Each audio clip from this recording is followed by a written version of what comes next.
大家是不是常听到一些健康建议，例如每天要喝足8杯水，每天喝果菜汁补充维他命，多吃蛋白质才能增强体力，这些健康建议，但你知道吗？有时我们以为在养生，却可能适得其反，伤了自己的身体。今天我们就来深入探讨3个看似健康的日常习惯，如何在错误的方式下反而带来严重后果。为什么每天喝2公升水的人还会得肾结石？天天一杯蔬果汁居然让肝功能指数爆表，最后确诊肝癌。高蛋白饮食那么夯，难道真的会吃坏肾脏吗？让我们一一揭开背后的真相。先来看第一个案例，每天喝足2公升水却罹患肾结石。35岁的上班族小张，平时自认很爱喝水，随身带着大水瓶，总觉得水喝越多越健康。他坚持每天至少喝2公升白开水，按理说这样应该能预防肾结石。然而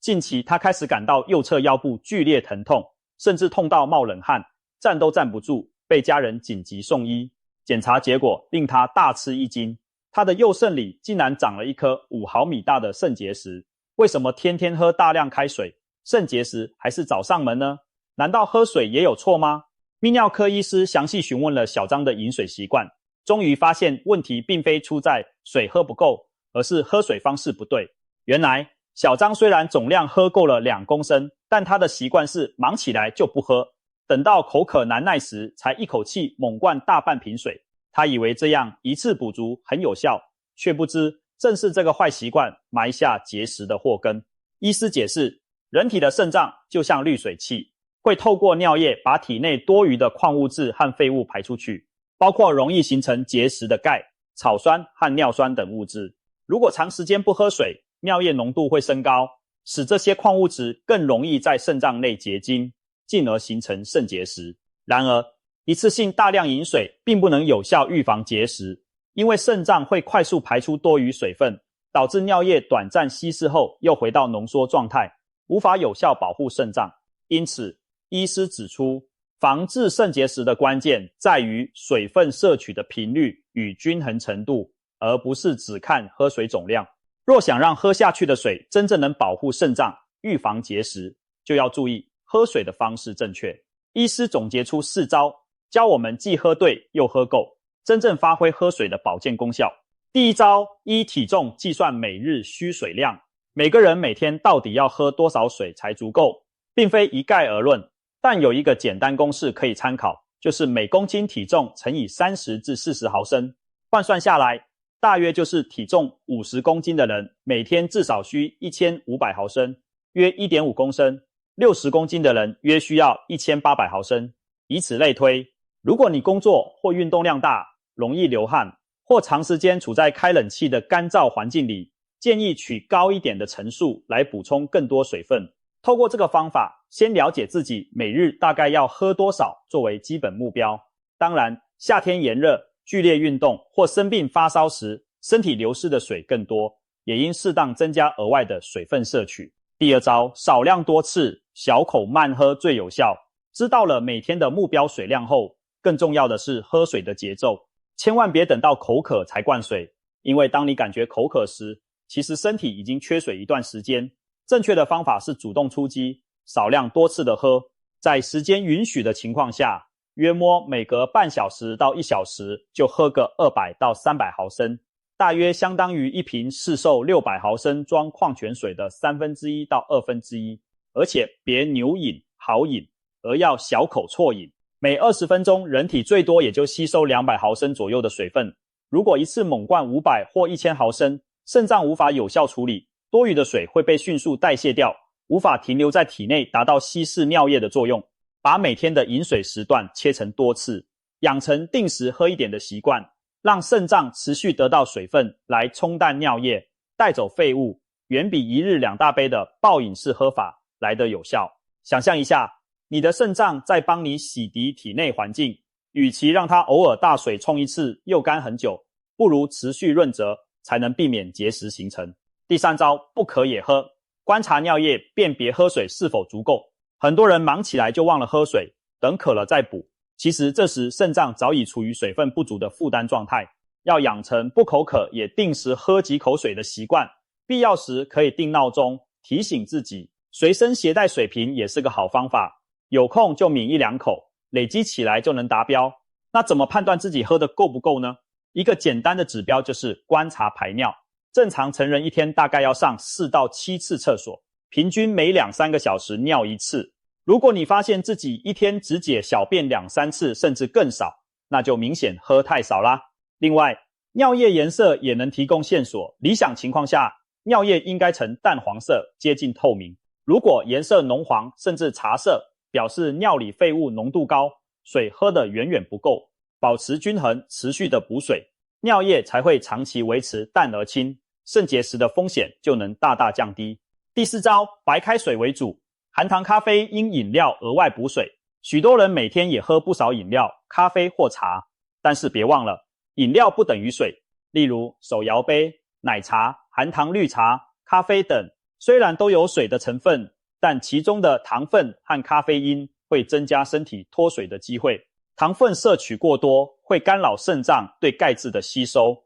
让尿液中的钙质浓度提高，间接增加肾结石的风险。而咖啡因则有利尿作用，喝下一杯含咖啡因的饮品，可能反而造成更多水分流失。所以，如果你喝了这类饮料，记得要额外多喝约300毫升的白开水来还债，弥补因糖和咖啡因流失的水分，帮助肾脏代谢，建立均匀补水的习惯，才能真正预防肾结石。掌握以上这4招，小张如果早一点改掉错误的喝水方式，或许就能免受肾结石之苦。所幸现在他及时发现问题，在医师指导下碎石排石，并彻底改善饮水习惯，预计能大幅降低结石复发的几率。这个故事也提醒我们，喝水虽然是件简单的小事，但方法对头才有保健效果。别再迷信狂灌水排毒这类偏方了，取而代之的是科学饮水，聪明喝水，让水真正成为身体的良药，而不是白白喝进去又流走的过客。说完了喝水，再来聊聊第2个很多人深信不疑的养生习惯，那就是每天喝一杯新鲜的蔬果汁。不少注重健康的朋友，每天早上都喜欢打一大杯果菜汁，觉得这样可以一次摄取到多种蔬菜水果的营养，既方便又养生。比如现在流行的绿拿铁，也就是绿色蔬果昔，把深绿色蔬菜配上苹果、凤梨等水果打一杯，号称能排毒、护肝、抗氧化，听起来很美好，但事实真是如此吗？真有一杯下肚不怕癌症找上门的神奇效果？恐怕要打个问号了。有位60多岁的王女士，她自认生活作息健康，从不抽烟喝酒，平时饮食清淡，还有个坚持了多年的习惯，就是每天早上空腹喝一大杯自己用新鲜食材调理的蔬果汁。她坚信这杯营养满分的饮料让自己精力充沛，气色红润。然而天有不测风云，在一次公司体检中，医生发现王女士的肝功能指数严重异常，好几项酵素数值都远远超过正常上限。进一步腹部超音波检查，居然发现肝脏上有一个明显的肿瘤阴影。后续的精密检查确诊王女士罹患了肝癌。这个消息对王女士犹如晴天霹雳，她百思不得其解，心想我生活那么健康，又不碰酒，怎么会莫名其妙肝癌了？在随后的医疗咨询中，医生帮她分析可能的危险因素，意外发现她每天的果汁习惯可能是罪魁祸首之一。每天一杯蔬果汁，看似满满维他命，却也可能是满满的健康陷阱。为什么呢？主要问题就出在糖分和热量上。首先，大家要明白，果汁并不等于水果。当我们吃一个完整的水果时，里面的天然糖分会被膳食纤维包裹，需要边咀嚼边消化，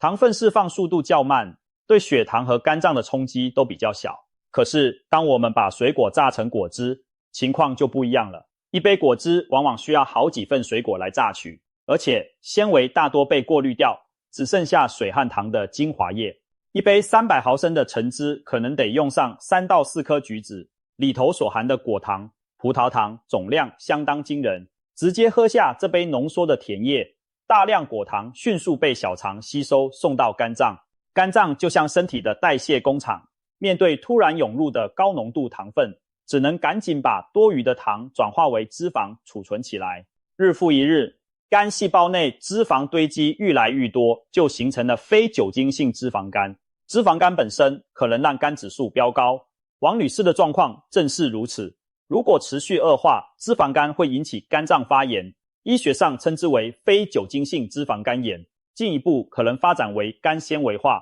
肝硬化。而肝癌往往就是在这样长期慢性损伤的基础上产生的。换句话说，虽然王女士滴酒不沾，她却可能因为常年天天摄入过量果糖，等于给自己的肝脏灌了甜毒药，最终导致病变。除了糖分，部分蔬果汁的其他成分超标也会对健康造成威胁。例如，有些人爱在蔬果汁里加很多深绿色菜叶，例如菠菜、甜菜等，希望增强营养，却不知道这些蔬菜含有很高的草酸，长期大量摄取，反而可能导致泌尿系统形成草酸钙结石，也就是肾结石的一种，对肾脏造成伤害。还有些人喜欢加红萝卜、芹菜等，虽然维生素丰富，但也可能让维生素 A 或钾离子摄入过多。维生素 A 属于脂溶性维生素，过量累积在体内会伤肝，引发食欲不振、肝功能异常，甚至肝纤维化。钾离子则是肾脏病人需要特别注意的，一杯含太多高钾蔬菜的果汁，可能让肾不好的人出现高血钾而危及心脏。这些都是大家平常想不到的蔬果汁地雷，而且生食也潜藏卫生风险。路边买的鲜榨果菜汁，如果处理不干净，可能带有细菌，例如大肠杆菌、沙门氏菌等。免疫力差的人喝了易引发严重肠胃感染。曾有统计，美国每年有数万起饮用未经巴氏杀菌的鲜榨果汁导致食物中毒的案例。因此，对于抵抗力弱、肠胃敏感的人，例如正在接受化疗的癌症患者、年长者，医生通常不建议喝生冷的蔬果汁，以免因小失大。听到这里，可能有人要问，那是不是干脆别喝果汁了？难道水果、蔬菜打成汁就一无是处吗？当然不是这样绝对。适量的纯蔬果汁作为均衡饮食的一部分，对一般健康人来说，仍然可以提供营养益处。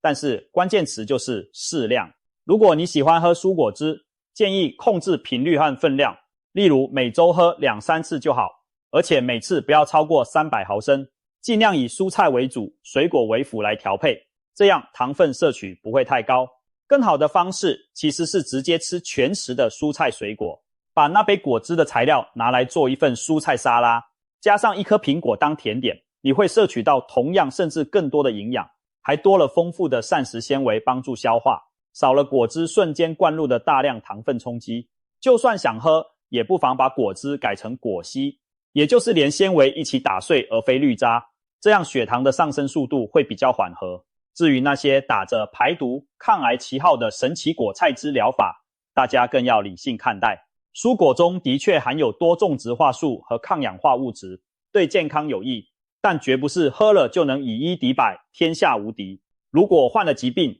尤其是癌症，千万不要寄望靠每天几杯果汁就逆转病情。医师们强调，生病还是要接受正规医学治疗，蔬果汁充其量只能作为辅助。王女士的例子告诉我们，过度迷信偏方反而可能延误或加重病情。她现在回想起来也很懊恼，早知如此，宁可当初少喝几杯果汁，多去医院做检查。所幸她的肝肿瘤发现得算早，目前在积极治疗中，我们也希望她早日康复。至于荧幕前的你，如果也有天天喝果汁的习惯，不妨自我检视一下，是不是喝太多太甜了，趁还没出现问题赶紧调整，让自己的养生之道更加科学平衡。千万别让养生变伤身，好意办成坏事。最后，我们把目光转向当下非常流行的高蛋白饮食。许多健身爱好者、减重人士对高蛋白饮食推崇备至，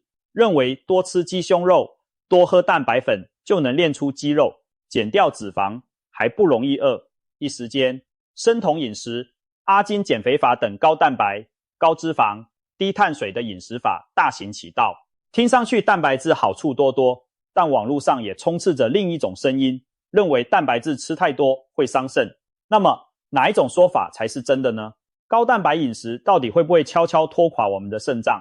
在回答这个问题之前，我们要先了解肾脏和蛋白质代谢的关系。简单说，蛋白质在体内最终会代谢产生含氮的废物，需要靠肾脏排出。当我们摄入蛋白质，消化后产生氨，肝脏会把氨转化为尿素，再由肾脏的肾丝球过滤到尿液排出。因此，如果蛋白质吃得越多，产生的尿素等废物也越多，肾脏就得加班加点来清除它们。正常情况下，健康的肾脏有很大的储备能力，即使一时增加负担，也能通过肾丝球过度滤过的机制来弥补，就像把滤水器的水流开大一点一样。短期内，这种代偿是没有问题的，所以许多健康年轻人吃高蛋白饮食，可能在几周、几个月内都感觉良好，检查肾功能也仍在正常范围。这让不少人产生一种观念，认为你看我吃这么多鸡肉、蛋白粉，肾脏根本没事，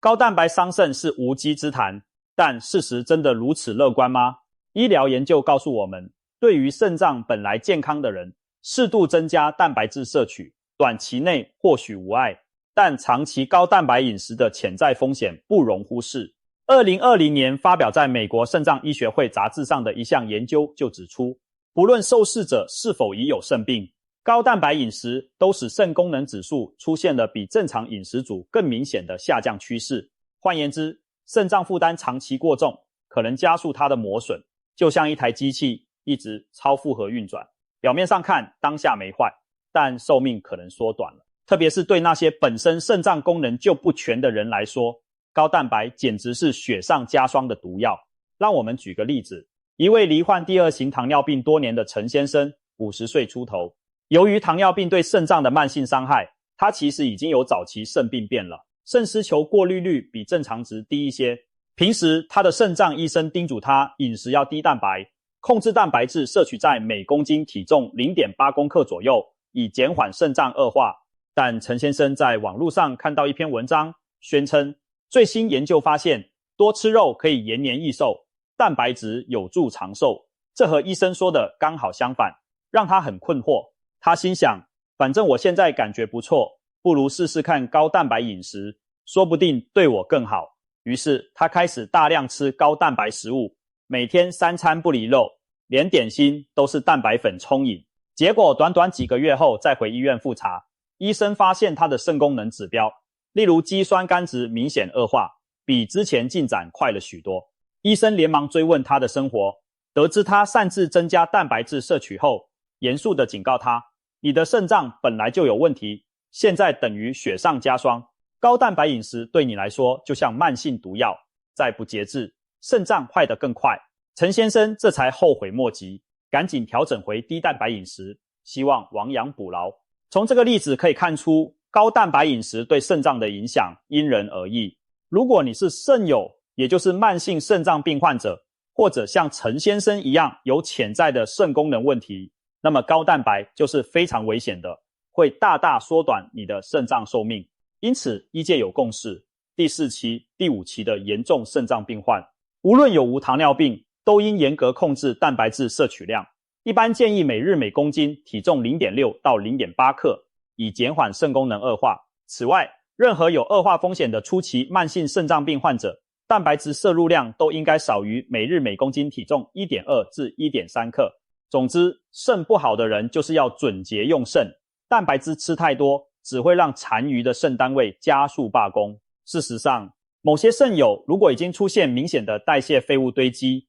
医生还会建议采取低蛋白饮食，甚至搭配生酮酸补充，也就是用生酮酸替代部分蛋白质，减少含氮废物产生，来最大程度延缓肾脏恶化。由此可见，对这类人而言，高蛋白绝对碰不得。那如果肾脏完全健康呢？爱健身的年轻人能不能敞开吃高蛋白？理论上，健康人短期内超量摄取蛋白质，肾脏可以透过上述过度滤过机制扛住，不会立刻受损。但是请记住，肾脏是不是完全健康，有时不是你想当然就能确定的。慢性肾病被称为沈默的杀手，早期往往没有症状，等发现时常已经损失了大半功能。所以一个人即使自觉身强体健，也可能隐藏着肾功能不良的风险因子，例如高血压、糖尿病、肥胖，这些都是肾脏的头号杀手。还有些人天生只有一个肾或只剩一个肾，比如曾捐肾的人，或者有肾结石、痛风反复发作等病史，这些情况都代表肾脏不宜承受太大负荷。对这些高风险族群而言，如果跟风去实行极端高蛋白饮食，例如每天摄入蛋白质超过自身体重2到3倍的克数，就极有可能把本来潜伏的肾问题快速激化出来。所以一般建议，在开始增加蛋白摄取前，不妨先做个健检，确认肾脏功能正常，也了解自己的血压血糖有没有问题。若一切正常，再在专业营养师或医师指导下适度提高蛋白质比例。就算如此，也别忘了定期追踪肾功能，毕竟人体不是机器，不同人对高蛋白的耐受程度差很多，安全起见要留意自己的身体反馈。此外，高蛋白饮食虽然强调蛋白多、碳水少，但并不等于可以无限制的狂吃肉而不顾其他营养。一些人在执行高蛋白饮食时，往往蔬菜水果摄取不足，长期可能导致维生素、矿物质及纤维缺乏，造成例如便秘、维生素缺乏症等问题。而蔬菜水果不足也会让饮食的酸碱失衡，因为高蛋白食物多属酸性，导致尿液偏酸，反而增加肾结石的风险。高蛋白往往也意味着摄入较多的嘌呤来自肉类、海鲜，这会使尿酸升高，诱发痛风和肾脏结石。还有，如果蛋白来源主要是红肉，也就是牛肉、猪肉、羊肉等红肉，过多摄取其中的饱和脂肪也不利心血管健康，这些都是值得注意的平衡问题。因此，营养专家们建议，执行高蛋白饮食时，选择优质蛋白来源，例如鱼肉、鸡胸肉、豆制品、蛋等，同时补充足够的蔬菜，以提供钾离子和碱性物质，帮助中和高蛋白代谢产生的酸。多喝水也非常重要，因为代谢蛋白质需要足够水分协助排出废物，水喝太少会增加肾脏负担并提高结石风险。可以说，高蛋白饮食对一般健康成人来说并非绝对不可行，但一定要讲究方式，把控总量，而且不适合长期极端地执行。凡事过犹不及，如果盲目追求多多益善，反而可能因小失大。总而言之，高蛋白饮食是否伤肾，取决于个体差异和执行方法。对于肾功能本就有问题或处于高风险的人来说，绝对要慎之又慎，最好在医师指导下制定蛋白质摄取量。而对一般人而言，适量增加蛋白质有助于健身或减脂，但也要注意搭配均衡营养，并养成良好的生活习惯，比如戒烟限酒、控制盐分。因为真正伤肾的还包括高血压、高血糖、高盐、饮食等多方面因素，千万不要因为迷信某种饮食法而忽视了整体健康的平衡。